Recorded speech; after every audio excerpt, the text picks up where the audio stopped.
Mother Android movie की शुरुआत में हम जॉर्जिया और सैम नाम के टीनेज कपल को देखते हैं। जॉर्जिया अपने बॉयफ्रेंड सैम के साथ अपने पेरेंट्स के घर में होती है, जहां क्रिसमस की रात जॉर्जिया को उसके प्रेग्नेंट होने का पता चलता है, इसीलिए वो बहुत उदास होती है। सैम उसे प्यार करता है, इसीलिए वो जॉर्जिया से शादी करने का प्रपोज करता है, लेकिन जॉर्जिया अभी भी खुश नहीं थी क्योंकि उसे इस एज में मां नहीं बनना, और जॉर्जिया अपने रिलेशन को लेकर डाउट में होती है। जॉर्जिया अपना फोन बाथरूम में ही भूल जाती है और दोनों कॉलेज फ्रेंड्स के पास क्रिसमस पार्टी में जा रहे होते हैं। वो प्रेग्नेंट वाली बात अपने पेरेंट्स से छुपाती है और वहाँ से चली जाती है। अगले सीन में दोनों पार्टी में पहुँच जाते हैं। सैम जॉर्जिया को ड्रिंक करने से मना करता है क्योंकि वो प्रेग्नेंट है, लेकिन जॉर्जिया सैम से बहुत गुस्सा होती है। उसे ऐसा लगता है कि ये सब सैम की ही गलती है। वो अपने फ्रेंड के साथ वॉशरूम में जाती है, जहाँ जॉर्जिया की फ्रेंड उसके परेशान होने का कारण पूछती है। अब यहाँ जॉर्जिया उसे अपनी प्रेगनेंसी के बारे में बताती है क्योंकि वो बहुत डरी हुई होती है। इसके बाद दोनों वही बात कर रही होती है कि तभी अचानक उन्हें तेज वॉल्यूम में इरिटेटेड साउंड सुनाई देता है, जो कि जॉर्जिया की फ्रेंड के फोन से आ रहा था, और लाइट ब्लिंक होने लगती है। उन्हें समझ नहीं आता कि वो साउंड और लाइट ब्लिंक क्यों हुई। तभी बाहर से किसी के चीखने की आवाज आती है।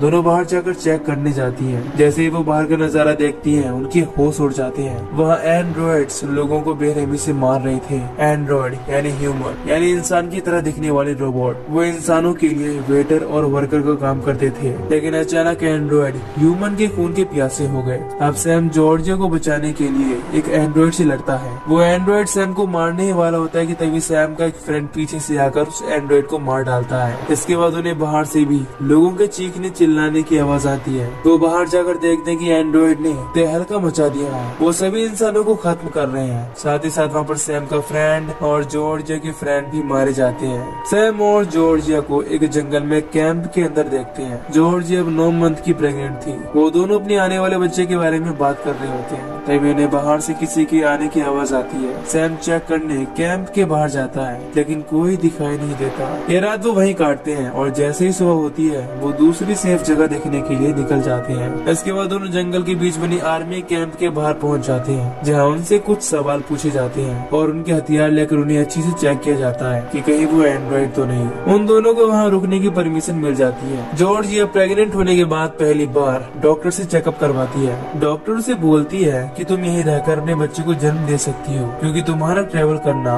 बच्चे के लिए ठीक नहीं होगा। लेकिन सैम का प्लान था जॉर्जिया की मां बनने से पहले उसे बोस्टन ले जाए। जॉर्जिया डॉक्टर से एशिया में किसी जगह के बारे में पूछती है जहां फैमिली वालों को सेफली रखा जा रहा है। वहां जाने के लिए उन्हें बोस्टन से बोट मिलेगी। अब डॉक्टर बताती है कि मैंने भी ये बात सुनी थी, लेकिन अब वो लोग सिर्फ माँ और बच्चों को ही वहाँ ले जाते हैं, फादर साथ नहीं जा सकते। ये सुन जॉर्जिया बहुत उदास हो जाती है, लेकिन जब वो अपने बच्चे की दिल की धड़कन सुनती है तो जॉर्जिया के चेहरे पर मुस्कुराहट आ जाती है। इसके बाद हम सैम को एक आर्मी वाले से बात करते देखते हैं। सैम उससे बोस्टन जाने का रास्ता पूछता है। आर्मी वाला सैम को बोलता है कि अब कोई भी जगह सेफ नहीं है, सभी जगह एंड्रॉइड से घिरी हुई है। सैम चाइना और कोरिया के बारे में बताता है कि वहाँ सब सेफ है। इस पर आर्मी वाला बोलता है कि मुझे यहाँ से कहीं नहीं जाना, अगर तुम्हें जाना है तो अपने रिस्क पर जाओ। अगले सीन में रात के समय जॉर्जिया सैम को बताती है कि डॉक्टर ने उसे बताया है कि वो लोग सिर्फ माँ और बच्चों को ले जा रहे हैं। इस पर सैम जॉर्जिया को बोलता है कि तुम और बेबी बोट पर जाओगे और मैं आने का कोई और रास्ता देख लूंगा।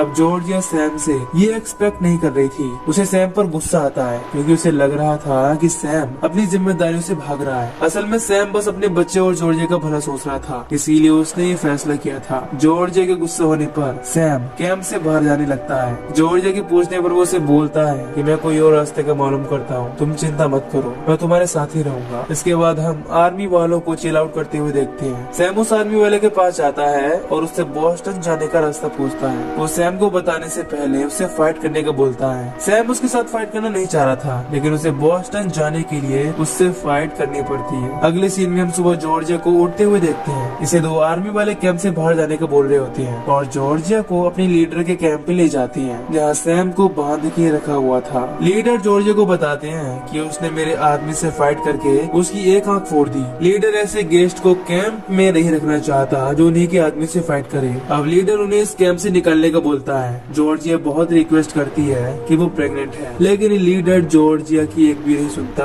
और उन्हें कैंप से बाहर निकाल देता है। इसके बाद कैंप की डॉक्टर जॉर्जिया के जाते समय उसे कुछ पेन किलर और मेडिसिन देती है। साथ ही बताती है कि पहले के जमाने में औरतें अकेले ही अपने बच्चे को जन्म दे देती थी, उन्हें डॉक्टर की जरूरत नहीं होती, तुम भी ऐसे ही अपने बच्चे को जन्म दे सकती हो। वहीं सैम आर्मी वालों से उसकी रिवॉल्वर वापस मांगता है। बहुत रिक्वेस्ट करने के बाद उसे रिवॉल्वर दे देते हैं, लेकिन जॉर्जिया गुस्से में अकेले ही वहाँ से जंगल की ओर निकल जाती है और सैम उसे ढूंढते ढूंढते जंगल में निकल जाता है। इसके बाद सैम को जॉर्जिया मिल जाती है। वो जॉर्जिया से माफी मांगता है। सैम बताता है कि मैं बस बोस्टन का पता पूछने गया था, तुम्हें ही लगता है कि मैं तुम्हें प्रोटेक्ट नहीं कर सकता, लेकिन मैं प्रोटेक्ट कर सकता हूँ। अब जॉर्जिया उससे बहुत ही ज्यादा गुस्सा थी, इसीलिए वो सैम को मारने लगती है, क्योंकि उन्हें बड़ी मुश्किल से एक सेफ जगह मिली थी, वो भी सैम की वजह से छोड़नी पड़ी। अब सैम को मारने के बाद जॉर्जिया का गुस्सा शांत हो जाता है। तभी बारिश गिरना शुरू हो जाती है। इसके बाद दोनों बड़ी मुश्किल से आगे बढ़ती हैं और एक जगह बैठ जाती हैं। सैम बारिश के खत्म होने के बाद आग जलाने का बोलता है, लेकिन जॉर्जिया उसे मना करती है, क्योंकि आग जलाने से एंड्रॉइड को उनका पता चल जाएगा। खैर बारिश खत्म होने के बाद जॉर्जिया को बहुत ठंड लग रही होती है, लेकिन वो आग न जलाने के लिए मजबूर होती है, इसीलिए वो अपने सफर को आगे शुरू करती है।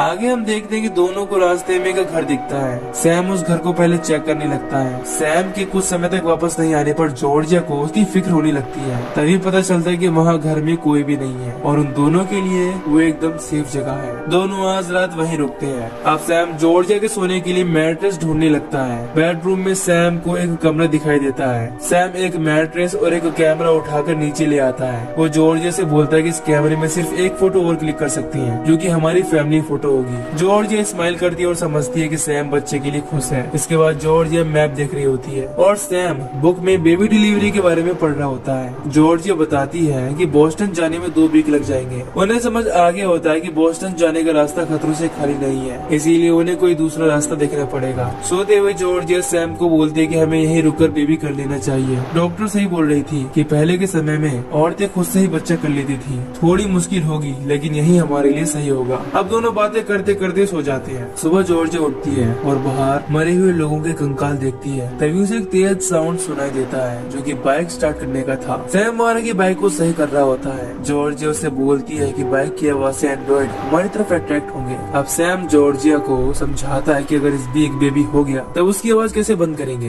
बेबी की आवाज सुनकर भी तो वो हमारे पास आ जाएंगे, इसीलिए हमें यहाँ से निकलकर सेफ जगह जाना चाहिए। बोस्टन का रास्ता बस 20 मील है और बाइक से हम जल्दी पहुँच जाएंगे। सैम जॉर्जिया को विश्वास दिलाते हुए बोलता है कि वो बेबी के लिए किसी को भी मार सकता है और मर भी सकता है। जॉर्जिया उसकी बात मान जाती है। इसके बाद वहाँ से दोनों बाइक लेकर निकल जाते हैं। तभी जॉर्जिया को कुछ अजीब लगता है, लेकिन वो ध्यान नहीं देती। दोनों एक जगह रेस्ट करने रुक जाते हैं और एक गाना गुनगुनाते हैं। तभी जॉर्जिया को वहाँ एक आदमी दिखाई देता है। वो उनकी तरफ तेजी से आता है। दोनों जैसे तैसे बाइक पर बैठकर वहाँ से भाग जाते हैं। देखते ही देखते बहुत सारे एंड्रॉइड उनके पीछे पड़ जाते हैं। जॉर्जिया कुछ एंड्रॉइड को गन से शूट करती है, लेकिन वो उनका पीछा नहीं छोड़ते। इसके बाद उनके पीछे ड्रोन लग जाते हैं, जो उनकी लोकेशन एंड्रॉइड को देती है। इसके कारण वो दोनों उनसे दूर नहीं भाग पाते। इसीलिए सैम जॉर्जिया को बाइक से उतार कर नदी के पास जाने का बोलता है और वो एंड्रॉइड को डिस्ट्रैक्ट करने निकल जाता है। जॉर्जिया से करने से मना करती है, लेकिन सैम उसकी नहीं सुनता और निकल जाता है। इसके बाद जॉर्जिया पैदल ही वहाँ से भागती है। उसे बहुत पेन हो रहा था और वो उन ड्रोन से छुपते हुए एक पत्थर के पास छुप जाती है। तभी जॉर्जिया के पास एक आदमी आता है, जिसे देखकर वो डर जाती है। वो उसे बोलता है कि एंड्रॉइड तुम्हें ढूंढ लेंगे, इसीलिए मेरे साथ चलो। जॉर्जिया पहले तो उसे मना करती है, क्योंकि उसका बॉयफ्रेंड अभी तक आया नहीं। वो जॉर्जिया को विश्वास दिलाता है कि उसके बॉयफ्रेंड को वो ले आएगा। अपने बच्चे के कारण जॉर्जिया उसके साथ चली जाती है। इसके बाद हम देखते हैं कि वो दोनों जंगल में ही एक सीक्रेट जगह पर है। जॉर्जिया उससे उस जगह के बारे में पूछती है, लेकिन वो कोई जवाब नहीं देता। फिर जॉर्जिया गुस्से में उससे पूछती है, तब वो बताता है कि मेरा नाम आर्थर है और मैं एक साइंटिस्ट हूँ। मैं उन लोगों के साथ ही काम करता था जिन्होंने ये रोबोट बनाए। और बताता है कि रोबोट ने पहले तो ह्यूमन के लिए काम किया, लेकिन बाद में वो अपने आप को ह्यूमन से बड़ा समझने लगे, इसीलिए इंसानों को मार कर अपनी दुनिया बना रहे हैं। जॉर्जिया से पूछती है कि रोबोट में ह्यूमन को हार्म पहुँचाने का कोई भी प्रोग्राम नहीं था, फिर ऐसी क्या गलती हुई। आर्थर बताता है कि रोबोट को बनाना ही एक सबसे बड़ी गलती थी। इसके बाद आर्थर उसे सोने को बोलकर वहाँ से चला जाता है। इसके बाद जॉर्जिया दर्द के कारण चिल्लाती हुई उठ जाती है। वो आर्थर को बोलती है कि उसे सैम को ढूंढना है। इस पर आर्थर बोलता है कि ये तुम्हारे लिए आसान नहीं है, तुम्हें सिर्फ अपने बारे में सोचना चाहिए। तुम्हें रोबोट की तरह सेल्फिश बनना होगा, क्योंकि रोबोट को समझ आ गया है कि ह्यूमन की कमजोरी प्यार और इमोशन है। इसी का फायदा उठाकर वो ह्यूमन को मारकर अपने अर्थ पर कब्जा कर रहे हैं। इसीलिए अगर तुम्हें जिंदा रहना है तो सिर्फ अपने बारे में सोचो। लेकिन जॉर्जिया सैम को ऐसे मरने के लिए नहीं छोड़ सकती थी और जॉर्जिया को डाउट था कि आर्थर उसकी कितनी कैद क्यों कर रहा है। इस पर आर्थर बिना कुछ बोले ही जॉर्जिया के पास जाकर उसके बच्चे की हार्ट बीट सुनने लगता है। अब आर्थर हार्ट बीट सुनते हुए रोने लगता है क्योंकि उसे बहुत डर लग रहा था कि रॉबर्ट उसे मार न दे। अब जॉर्जिया उसे संभालती है। तभी आर्थर पूछता है कि तुम्हें बोस्टन जाना है। जॉर्जिया के हाँ बोलने पर वो उसे वहाँ तक सेफ ले जाने का वादा करता है। वो जॉर्जिया को एक जैकेट के बारे में बताता है जिसे पहनने के बाद एंड्रॉइड ह्यूमन को देख नहीं सकते लेकिन सुन सकते हैं। अगर चालाकी से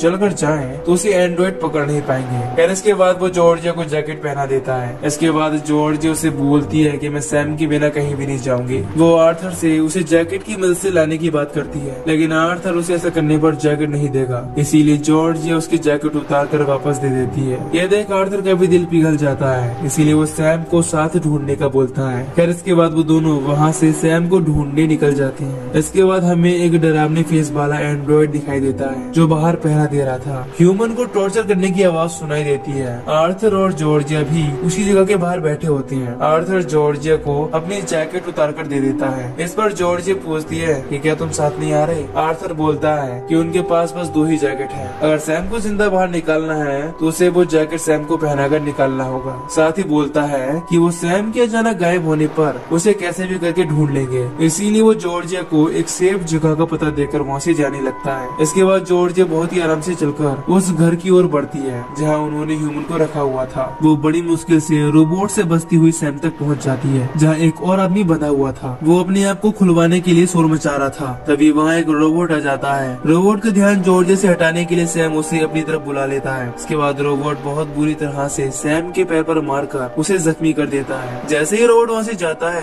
जॉर्जिया सैम को वो जैकेट पहनाकर वहाँ से जाने लगती है। तभी वो आदमी शोर मचाने लगता है जिसके कारण रोबोट उन पर अटैक करने लगते हैं। इसके बाद वहाँ आर्थर आ जाता है और रोबोट को मारकर दोनों को ट्रक में बैठा कर ले जाता है। अब जॉर्जिया को लेबर पेन होने लगता है और वो ट्रक में ही बच्चे को जन्म दे देती है और बेहोश हो जाती है। अगले सीन में जॉर्जिया को जैसे ही होश आता है वो अपने आप को बोस्टन के एक हॉस्पिटल में पाती है। उसके पास वाले बेड पर सैम भी लेटा हुआ था। जॉर्जिया को एक बेबी बॉय हुआ था। इसे देख दोनों बहुत खुश होते हैं। जॉर्जिया डॉक्टर से पूछते कि वो यहाँ तक कैसे पहुँचे। इस पर डॉक्टर उसे बताती है कि तुम्हारे फ्रेंड आर्थर ने चेक पोस्ट पर आकर आर्मी वालों को तुम्हारी कंडीशन बताई और आर्मी वाले तुम्हारी कंडीशन देखकर यहाँ ले आए थे। लेकिन आर्थर बहुत टेंशन में था जिसके कारण वो बेहोश हो गया। अभी तक उसे होश नहीं आया। साथ ही डॉक्टर बोलती है कि तुमसे सिक्योरिटी के लिए आर्मी वाले कुछ सवाल करने आएंगे। ये बोल वो वहाँ से चली जाती है। इसके बाद जॉर्जिया को पता चलता है कि सैम ने अपने दोनों पैर खो दिए हैं। लेकिन सैम जॉर्जिया को खुश देख उसके सामने स्ट्रॉन्ग होने का नाटक करते हुए उसे विश्वास दिलाता है कि सब ठीक हो जाएगा। इसके बाद वहाँ एक ऑफिसर जॉर्जिया का स्टेटमेंट लेता है। वो जॉर्जिया से सारी घटना की और आर्थर के बारे में पूछता है। जॉर्जिया उसे सारी बात बताती है लेकिन जैकेट वाली बात पर वो यकीन नहीं करता और बताता है कि वो जैकेट वर्क नहीं करता। अगर करता तो क्या हम लोग उसे यूज नहीं करते। ये सुन जॉर्जिया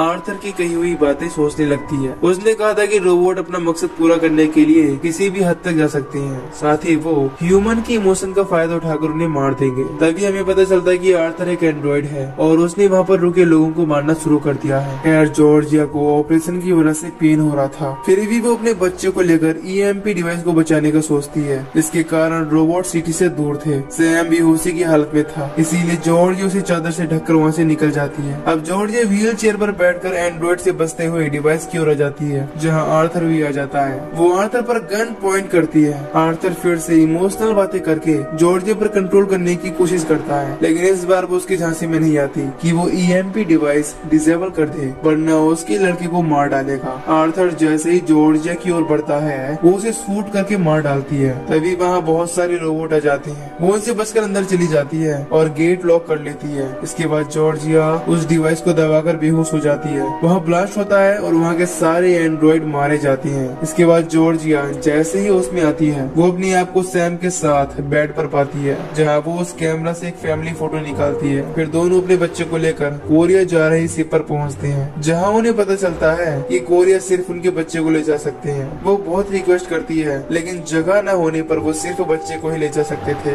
अब दोनों अपने दिल पर पत्थर रख बेटे के अच्छे फ्यूचर के लिए उसे कोरिया भेज देते हैं, जो कि मूवी का बहुत ही इमोशनल सीन था। अब जॉर्जिया ने उसके बच्चे को इस दुनिया में लाने के लिए बहुत स्ट्रगल किया था, लेकिन उसे अपने बेटे को छोड़ना पड़ा ताकि वो जिंदा रहे। खैर, बेटे के जाने के बाद जॉर्जिया बहुत रोती है। इसके बाद सैम उसे संभालता है। इसके बाद हम देखते हैं कि सैम की काफी इंजर्ड होने के कारण डेथ हो जाती है। अब जॉर्जिया अकेली रह जाती है और लाइफ को नई सिरे से शुरू करने के लिए कुछ आर्मी वालों के साथ पोर्टलैंड नाम की जगह पर निकल जाती है। जॉर्जिया के पास अब बस उसकी फैमिली फोटो थी। इसी के साथ ये मूवी यहीं पर खत्म हो जाती है। तो दोस्तों, अगर आपको इस मूवी की एक्सप्लेनेशन पसंद आई हो तो वीडियो को लाइक और चैनल को सब्सक्राइब कर दीजिए। बाकी मैं मिलूंगा आपसे न्यू वीडियो में। Till then take care, love you, bye.